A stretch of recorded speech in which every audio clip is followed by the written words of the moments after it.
Breaking news formula ఈ race కేసులో yes next gen ప్రతినిధులు ఏసీబీ ఎదుట హాజరు కానున్నారు. విచారణకు రావాలని ఎస్ నెక్స్ట్ కంపెనీకి ఏసీబీ గతంలోని నోటీసులు జారీ చేసింది.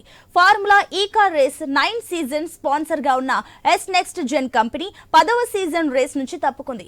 10వ సీజన్ నుంచి ఎస్ నెక్స్ట్ తప్పుకోవడంతో ఆ స్థానంలో హెచ్ఎండిఏ ఎంటర్ అయింది. ఎస్ నెక్స్ట్ జెన్ కంపెనీలో గ్రీన్ కో ఎండి చలమలశెట్టి అనిల్ కుమార్ కీలకంగా ఉన్నారు. బీఆర్ఎస్ ఎలక్టోరల్ బాండ్ల కొనుగోలు చేసిన గ్రీన్ కో ఎక్స్ నెక్స్ట్ జెన్ కు మాతృ సంస్థ. గ్రీన్ కో కార్యాలయాల్లో ఇప్పటికే సోదాలు నిర్వహించిన ఏసీబీ పలు కీలక డాక్యుమెంట్లు స్వాధీనం చేసుకుంది. ఇదే కేసులో దర్యాప్తు ముమ్మరం చేసిన ఈడీ ఎస్ నెక్స్ట్ జెన్ కంపెనీకి సమన్లు జారీ చేసే అవకాశం ఉంది.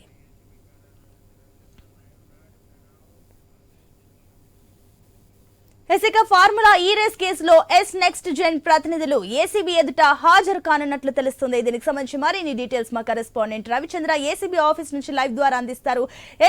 రవిచంద్ర, దీనికి సంబంధించిన డీటెయిల్స్ ఏంటి? ఆల్రెడీ ఎస్ నెక్స్ట్ జెన్ కంపెనీకి సమన్లు జారీ చేసే ఛాన్స్ ఉన్నట్లు తెలుస్తుంది. ఏంటి డీటెయిల్స్? అయితే సునీత, ఇప్పటి వరకు అయితే ఎస్ నెక్స్ట్ జెన్కి సంబంధించిన కంపెనీ ప్రతినిధులు ఏ ఒక్కరు రానటువంటి పరిస్థితి. వాళ్ళు కావచ్చు, ప్రతినిధులు కావచ్చు, ప్రతినిధులకు సంబంధించిన అడ్వకేట్లు కూడా ఎవరు రాలేదు, ఆ కంపెనీకి సంబంధించి హాజరు కాలేదు. ఏసీబీ అధికారులు కూడా చూడొచ్చు, మనం ఇప్పుడు ఇక్కడ గేట్ దగ్గర కూడా గేట్లు ఓపెన్ చేసి ఉంచారు. జనరల్గా గేట్లు క్లోజ్ చేసి ఉంచుతారు ఏసీబీ ఆఫీసు. ఇవాళ ఏసీబీ కార్యాలయం ముందు గేట్లు ఓపెన్ చేసి ఉంచారు. ఎస్ నెక్స్ట్ జన్కి సంబంధించిన ప్రతినిధులు ఎప్పుడు వస్తారని చూస్తున్నారు. అయితే 10 గంటల సమయంలోకే రావాల్సి ఉండే ఇప్పటికీ సుమారు గంటన్నర సమయం అవుతుంది.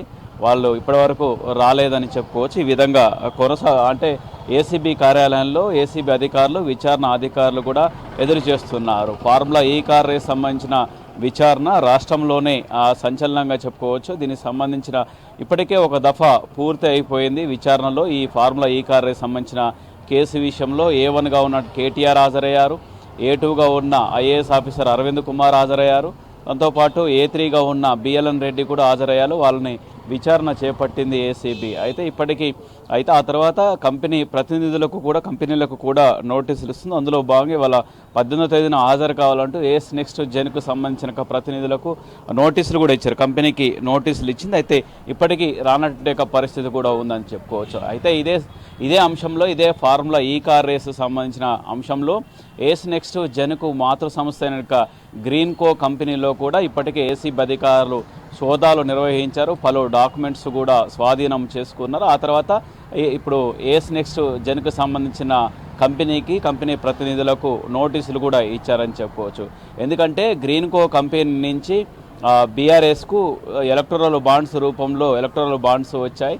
ఈ విధంగా నిధులు మళ్ళాయి. దాని వెనకాల ఎస్ నెక్స్ట్ జెన్కు Greenko company Ace Next జెన్కు మాతృ సంస్థ కావటం, దాంతోపాటు దానికి ఎండీగా ఉన్నట్టుగా చలమలశెట్టి అనిల్ కుమార్కు ఈ సంబంధాలంటే బీఆర్ఎస్ పార్టీకి ఉన్నట్టుగా సంబంధాలు ఈ కోణంలో విచారణ చేపడుతుందికే ఈ విధంగా విచారణ జరుగుతుందని చెప్పుకోవచ్చు. ఇందులో కిడ్ ప్రోకో ఉందంటూ కూడా కాస్త ఆరోపణలు కూడా వచ్చాయి. దానికి సంబంధించి విచారణ కొనసాగుతుందని చెప్పుకోవచ్చు. అయితే ఆ చలమలశెట్టి అనిల్ కుమార్కు సంబంధించిన రిలేషన్ ఏంటి, బీఆర్ఎస్కు ఉన్నటువంటి రిలేషన్ ఏంటి, దీంట్లో ఎలక్టోరల్ బాండ్స్ ఎప్పుడు మారాయి, ఎస్ నెక్స్ట్ జెన్ సంస్థ ఎప్పుడు పుట్టుకొచ్చింది, అయితే 9వ ఈవెంట్లో హైదరాబాద్లో చేపట్టారు. ఆ తర్వాత 10వ ఈవెంట్కి ఎందుకు క్లోజ్ చేశారు, 10వ ఈవెంట్ని ఎందుకు చేపట్టలేదు, ఎందుకు తప్పుకోవాల్సి వచ్చింది, 9వ ఈవెంట్లో మంచి లాభం జరిగిందంటూ ఇటు బీఆర్ఎస్ దాంతోపాటు మంత్రులు ఈ విధంగా చెప్పుకొచ్చారు కదా. మరి లాభాలు జరిగితే 10వ ఈవెంట్కు ఎందుకు తప్పుకుందన్నటువంటి ఒక కోణంలో కూడా చూడాల్సి ఉందని చెప్పుకోవచ్చు. దానికి సంబంధించి విచారణ చేపడుతుందికే ఇవాళ ఎస్ నెక్స్ట్ జెన్కు సంబంధించిన ప్రతినిధులను ఇవాళ హాజరు కావాలంటూ నోటీసులు ఇచ్చింది ఏసీబీ. అయితే ఇప్పటి వరకు ఎస్ నెక్స్ట్ జెన్కు సంబంధించిన ప్రతినిధులు ఏ ఒక్కరు కానీ వారికి సంబంధించిన అడ్వకేట్లు కావచ్చు ఏ ఒక్కరు రానటువంటి పరిస్థితి కూడా ఉందని చెప్పుకోవచ్చు. అయితే ఈ సంస్థ ఎప్పుడు పుట్టింది, అంటే దీనికి మాతృ సంస్థ గ్రీన్ కో కంపెనీ నుంచి నిధులు ఎందుకు మళ్ళాయి, దీని వెనకాల ఉన్నట్టుగా కీలక అంశం ఏంటి, అసలు దీని ఆర్థిక లావాదేవీలకు సంబంధించిన విచారణ కొనసాగుతుందని చెప్పుకోవచ్చు. ఇదే అంశానికి సంబంధించి నిన్న షాబాద్లో రైతు దీక్ష పాల్గొన్న తర్వాత ఆ తర్వాత మీడియాతో చిట్చాట్ చేస్తూ ఇదే అంశంలో కేటీఆర్ కూడా కొన్ని వ్యాఖ్యలు కూడా చేశారు. అసలు ఆ సంస్థ పుట్టింది ఎప్పుడు, దానికి మాకు సంబంధమే లేదు, ఎప్పుడో ఎంగేజ్మెంట్ అయింది, ఆ తర్వాత మ్యారేజ్ అయ్యి పిల్లలు పుట్టిన తర్వాత ఇప్పుడు తీసుకొస్తున్న అంశాలకు దానికి సంబంధం లేకుండా మాట్లాడుతున్నారు. దాంతోపాటు ఇటు ఏసీబీ కావచ్చు, ఈడీ కావచ్చు ఒకే రకమైనటువంటి ప్రశ్నలు కూడా అడుగుతున్నారు. దీనికి అసలు ఆ కేసుకు దీనికి వాళ్ళు అడిగే ప్రశ్నలకు సంబంధం లేదనే విధంగా కూడా కేటీఆర్ చెప్పుకొస్తున్నారు. దాంతోపాటు ఏసీబీ ప్రశ్నలు కావచ్చు, ఈడీ ప్రశ్నలు కావచ్చు, ఈ రెండు కూడా సేమ్ అదే విధంగా ఉన్నాయి ప్రశ్నలు అంటూ కూడా చెప్పుకొస్తున్నారు.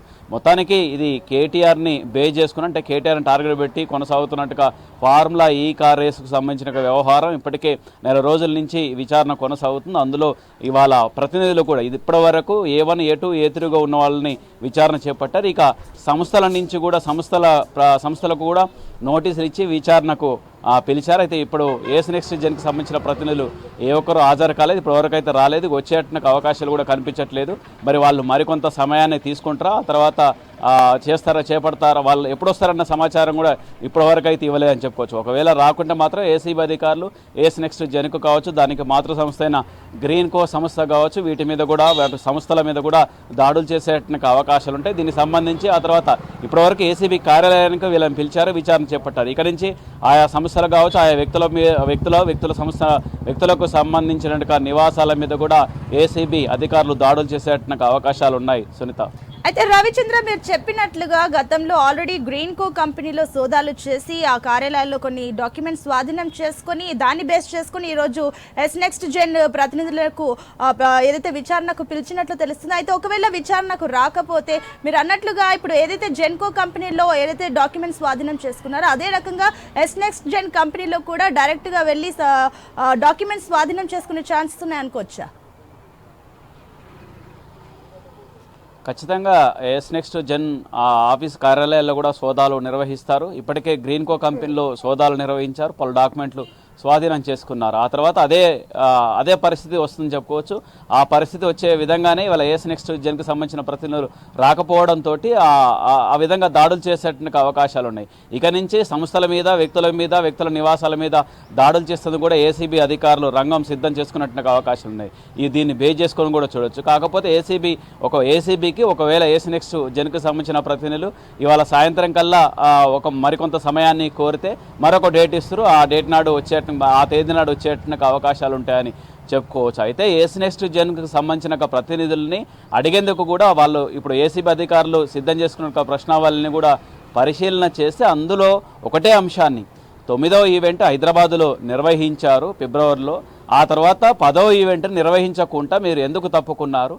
ఎందుకంటే ఏస్ నెక్స్ట్ జెన్ కంపెనీ తప్పుకోవడంతో హెచ్ఎండిఏ ఎంటర్ కావాల్సి వచ్చింది, హెచ్ఎండిఏ ఎంటర్ అయిపోయింది. అయితే ఎందుకు మీరు తప్పుకున్నారు, ఎవరు చెప్పితే మీరు తప్పుకున్నారు, ఈ కోణంలో విచారణ చేపడుతుందికే ఏస్ నెక్స్ట్ జెన్కు సంబంధించిన ప్రతినిధులను ఆ కంపెనీకి సంబంధించిన వాళ్ళు హాజరు కావాలంటూ విచారణ చేపడుతుందికి వాళ్ళు హాజరు కావాలంటూ నోటీసులు ఇచ్చింది. అయితే వాళ్ళ నుంచి ఎవరి నుంచి స్పందన లేదు. ఒకవేళ సాయంత్రం వరకల్లా మరికొంత సమయం అడుగుతారా, లేదంటే వచ్చేటకు అవకాశం వాళ్ళ నుంచి ఎలాంటి స్పందన లేకుంటే ఏసీబీ అధికారులు ఏస్ నెక్స్ట్ జెన్ కావచ్చు, దానికి మాతృ సంస్థ గ్రీన్ కో కంపెనీ కావచ్చు, దాంట్లో ఉన్నట్టుగా అంటే గ్రీన్ కో కంపెనీకి ఎండీ అనేక అనిల్ కుమార్ కావచ్చు, వీళ్ళకి సంబంధించిన నివాసాలు కావచ్చు, వాళ్ళకి సంబంధించిన ఆస్తులపై కూడా దాడులు చేసేటకు అవకాశం ఉంది. దాంతో డాక్యుమెంట్స్ స్వాధీనం చేసుకొని విచారణ కొనసాగుతుంది. ఈ విచారణ అనేది ఈ ఒక్క రోజుతో ముగిసేటకు అవకాశం లేదు. ఇప్పటివరకు A1గా ఉన్నటువంటి కేటీఆర్ కావచ్చు, A2గా ఉన్న అరవింద్ కుమార్ కావచ్చు, A3గా ఉన్న బిఎల్ఎన్ రెడ్డి ఇప్పటికే ముగ్గురిని ప్రాథమికంగా విచారణ చేపట్టారు.